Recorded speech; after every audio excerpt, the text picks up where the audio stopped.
A big thanks to Spellborn, Bad Hairline Productions, and Darren Newcomer for their contributions in this video. What is up, RPG nerds? In this video, I will be ranking all of the characters in Octopath Traveler 2 based on how well they do in battle, based on the fan opinions in episode 2 of Fan-tastic. Alright, so the only criteria I have is it was voted on the website, so I'm not making anything up here. On the website, the fans voted, and then there's one tiebreaker that I put into the community tab on YouTube. Alright, let's get right into this. So, in last place on this list is going to be Temenos, with a 2% of the vote and a 10% of the poll. Wow. That is surprising to me. I put Temenos much higher on my list. I will link my ranking over in the end screen of this video, but I put a way different opinion on Temenos, but Temenos in last place. So let's try to analyze why the fans put it in last place. So a lot of people are going to say, well, Osvald does more damage, and really Temenos just, he is your healer. There are other ways to heal. You can have a cleric or something. So you could give Agnea a cleric, or people are just saying, okay, Cassti's a better healer, which I get. Cassti's a better healer, which is true. Agnea is a better support character, and you can make her a really good cleric or inventor.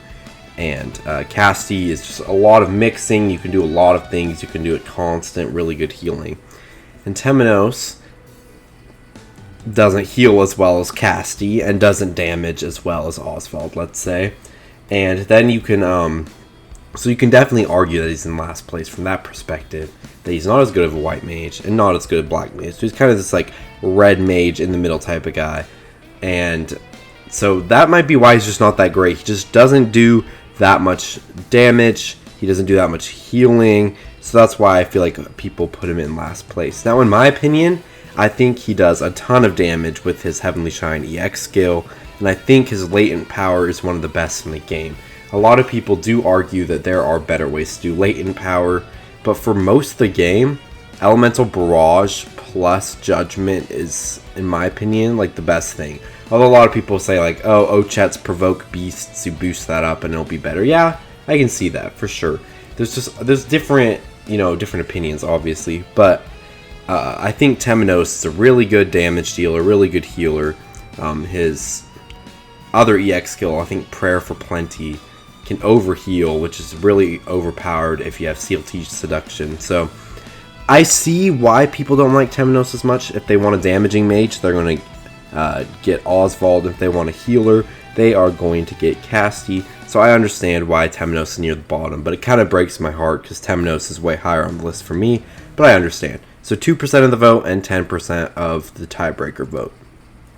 Alright, in 7th place on this list is going to be Partitio, with 2% of the vote and 90% of the tiebreaker vote. Again, I'm still confused here on how low these Partitio is. Partitio has some great things. First of all, he will always have max BP. If you have the right skills, he can always be on max BP, which just makes him already pretty overpowered. Anything that you want to do, if you can spam divine skills with Partitio, honestly, spam. And it's just crazy how much BP you can have at a time. But with Partitio, you could be, depending on what class you have, just put a class on Partitio that you want to be using at all times and do that. And then if you put Arcanist on him, Sidestep, you can get the whole party impervious to physical attacks. So why do we think he's so low on the list? Well, he's not really a great damage dealer, and his BP spam abilities, his divine skills, that's great. Really, Castti can give the whole party 3 BP at a time and spam that on a regular basis, as long as you have grinded out a lot of, bought a lot of alchemy ingredients. So I totally understand why that we wouldn't say Partitio is higher on this list, because Castti can do a lot of what he does better. So negotiate schedule ability, a lot of people say is really good, but I understand why people don't like it, because it can't really be used against bosses super well. So in a lot of ways, Partitio is very good, but I can understand why he's this low on the list. And I get that he just doesn't, he's amazing because of his BP abilities, but otherwise he's not too significant. So, yeah, 7th place on this list.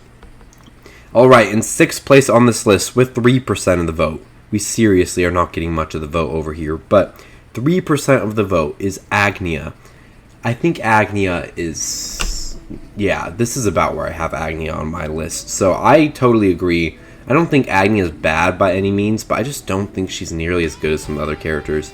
So, I mean, Agnea, she has her ability that lets her use everything, like anything, not anything, but almost anything on the entire party with the latent power. The biggest problem with this is that you can do that with Seal Teach Seduction and it lasts for a few turns. Like, you're not doing it right away, you have to cast Seal Teach Seduction, but then you get it for multiple turns. So I think her latent power, some people rant and gob about how much her latent power is the best thing in this entire game. I don't really get that. And I feel like that's where this 3% is probably those people, and the rest of the people are like, Agnea's bad. Yes, her wind magic can be good if you know what you're doing. Like, Windy Refrain is really good. Does a lot of damage.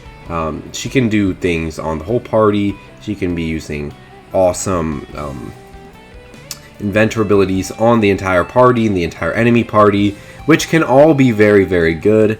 Just, I think that this 97% that aren't saying Agnea is the best are the people who are like, well, Seal Teach's Seduction can just do it better. Or Ochette can buff better with her items. Or Castti can buff better with Remedy. Or Ochette can use Kate Sith spamming. And like, not Kate Sith. What the heck? Chubby Kates. Just like, there are a lot of different things here that makes so Agnea probably isn't going to be voted near the top of the best characters in the game. So I understand the 6th place vote here. And yeah, so we got 3% of the vote for Agnea. Alright, in 5th place is going to be Throné at 7%. Throné can do some crazy stuff, but on the other hand, she isn't really, she's just solid. That's exactly what Throné feels like to me. She isn't too significant, she isn't doing as much damage as Hikari, she isn't providing a ton of support or anything, she's just a good secondary damage dealer. She isn't really going to be doing as much damage as Ochette either, or Hikari, or probably, honestly, Osvald or Temenos in the grand scheme of things. But she does have some cool abilities, like Disguise. She can turn into another party member for a little bit if you need some extra of a certain party member. Let's see, what else can she do? Her latent power is really good. It lets her have 2 turns in a row, which means that she can do 2 things, like she can use a divine skill on herself, and then, let's say she uses Doter's Charity on herself, and then she uses an item. I just think that the problem with Throné here is that the Scholar can give you something that gives you extra turns, and Hikari can give you extra turns, and although it's not right away, it's still at the end of the turn, so in the grand scheme of things, this isn't the most broken ability ever. I mean, it's still really good, but you can get extra turns in other ways. Throné is just a really solid damage dealer, but I understand that she only got 7% of the vote because she really isn't the greatest in terms of battle. I know probably these 7% of the vote are people who really love her latent power, really love her speed, her surprise attack early in the game and stuff. Like, I understand why you would vote Throné, but it makes sense that she doesn't have more of the vote. Alright, in 4th place on this list is Osvald at 8%. This is the most surprising one for me. I mean, he doesn't have a huge vote percentage, but he has a lot more than a lot of these other characters that I hear people saying are the best characters in the game all the time and stuff. And Osvald, I usually hear is like bottom of the barrel, like not too great. So I'm interested in seeing the Osvald support here. And I think that Osvald is just a really solid damage dealer for a long time. Endgame, he's definitely outclassed. But he is going to be like the best way to dish out huge damage earlier in the game, while you're still looking for good learned skills with Hikari. So if you're arguing just like the beginning half of the game, yeah, Osvald is going to be one of the best characters. Like, I understand. Like, at first, I thought he was my best character. While I was just in the beginning of the game, doing lots of damage with him. But when you think about it, Concentrate Spell is probably the worst latent power in the game. And later in the game, like, really, Temenos, Hikari, Throné, Ochette might be doing more damage equal to him. One True Magic, his ultimate ability in terms of damage is pretty solid, but it's not going to do too much damage for compared to some of these other abilities like Hikari's. And the shield breaking ability of One True Magic is pretty embarrassing, let's be honest. It breaks like absolutely no shields. Maybe 3 if you're completely maxed out. So Osvald isn't bad, and he's really good in the first half of the game. So I totally get why people are putting him at 8%. Like, he is your best damage dealer for a while, but Hikari will pretty quickly outclass him. So 4th place on this list with 8%. Alright, in 3rd place is Castti with 13% of the vote. The best healer and support character in the game. I get why she's not top 2, but she is definitely deserving of the top 3. Her concoct ability is absolutely broken. Can support in any way that you can imagine. Healing, SP, BP, latent power, all that stuff. Healing status ailments, breaking enemies. Like, she can do all of the above. And it's just insane. But a lot of people, I think the biggest reason she's in 3rd place is because a lot of people never want to put, oh, it's just the healer, so let's not put her in 1st place or whatever, or 2nd place. I think that's one of the big reasons here. And I think that people just don't love healers as much. Also, there's one other character in this game that, while maybe not as reliable, can technically be a better support character if you know what you're doing. So, at least a better healer. So I think that Castti, it just makes sense that she's here. I would put her a little higher than 3rd, but I totally understand why she's in 3rd, why the next 2 characters are in 1st and 2nd, so I totally get that. So Castti is a very solid character. I think the biggest problems with her are that you have to have a bunch of items for her to be good, or that her latent power is pretty outclassed if you just know where to buy items. So she's not exactly doing crazy things with her latent power. She has a limited inventory. However, in the grand scheme of things, that doesn't matter for how good Concoct is. So 3rd place for Castti. Alright, in 2nd place on this list is Ochette with 22% of the vote. I totally get this one. Mid-game is owned by Ochette. If you just go catch a Light Revenant pretty early in the game, you will obliterate everything as soon as possible. Like, if you just have Partitio with a step ahead and then have Ochette has high speed, so she'll usually be going near first. Donate BP from Partitio over to Ochette, and you can just spam Light Revenant and kill everything throughout the mid-game. It's absolutely broken. And then later on, you get Provoke Beast, which is the best way to break enemies in the game. You get Chubby Kate with Provoke Beast, which means that you can just spam healing and buffing abilities. So, like, a lot of stuff with Ochette is awesome. She has a mega buff for herself, like Primordial Beast or something. I don't think that's what it's called, but something like that. She just has a lot of stuff going for her to be in 2nd. She definitely, like, if someone put someone other than the next character in 1st place, I'd be surprised, even though they're not my favorite character, but they're definitely the most popular character voted. But Ochette being in 2nd place totally makes sense. I totally get it. She has a lot going for her. She's a really good arms master. She's a really good support character. She's a really good damage dealer. She does so much. And whereas Castti was just only a really good support character, Ochette kind of does everything that you want her to do. She can do really anything. And also, she has a great...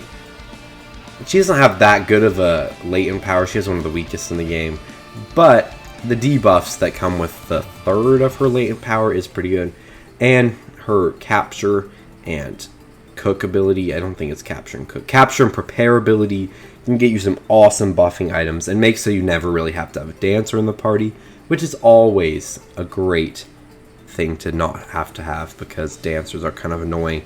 But in the end, Ochette is just a fantastic character, and I think that she totally deserves where she's at, so for sure. Alright, in 1st place, if anyone didn't expect this, that would be funny, but in 1st place with 42% of the vote is Hikari. You don't even need to explain with Hikari. His learned skills are the most broken thing ever. I mean, early in the game, his learned skills aren't too powerful, but his learned skills are absolutely busted by the end of the game. You're doing huge amounts of damage, and if you have the one thing that makes you do less damage, more damage the less HP you have, you can easily hit hundreds of thousands of damage with Hikari. And even if learned skill didn't exist for some reason, he would still probably be the best character in the game, because his Shinjumanji Giri is like no MP cost, but for some reason has like a 4 damage multiplier and hits everyone. It's absolutely broken. And on top of that, he has like, what's the other thing he has? Outside of Learn Skill and Shinjumanji-Giri, he has something else. I'm trying to remember. Well, first of all, he just has a lot of good skills as a warrior. Warriors are really good with the, if you like taunt on yourself, and then you have the thing that reflects, you can hit huge amounts of breaks by just basically counterattacking. And yeah, Hikari's just really good, and he does so much damage. And not only that, but his learn skills also have variety too. Like, don't get me wrong, his learn skills can do some crazy stuff. So if you give him like boost from beyond, you can give everyone tons of BP. If you give him like, and boost from beyond, it lowers your HP to 1, but I mean, it kills you, but it gives everyone BP. However, if you have Hang Tough on him, then it takes him down to 1 HP, and he's going to be doing insane amounts of damage. And so there's just so many broken combos with Hikari. It'd be crazy to put him anywhere but first. Except, I mean, I did do that in my ranking. I didn't put him in first. I put him in second, though. But I mean, like, he isn't the best right out of the gate, but he's still very broken. And you can give him basically any class and just make him broken. Like, if you give him Arms Master, just really go full send on Hikari, he will be absolutely the most broken character in the game. And I just think Hikari doesn't even need a secondary class to do anything cool. And really, the best characters don't need a secondary class. Like, Hikari really is already just broken. And I'm trying to even think of anything else to say, but you know, like, if you've played this game, you know Hikari is the best damage dealer in the game. And for that, he deserves first place. Thank you guys all for watching this video. Sorry that my voice was a little crusty. I've been sick the last couple days. But I hope you enjoyed this video. A lot of people have been asking for more Octopath videos, so I'm going to be coming back with more Octopath videos, a lot of fan-voted videos, and I've got some weird special ones coming up my sleeve. So if you enjoy Octopath content, please be sure to like and subscribe, and check out my, like 30 other Octopath videos on the channel. So thank you all for watching, and have a fantastic day. Peace out, RPG nerds.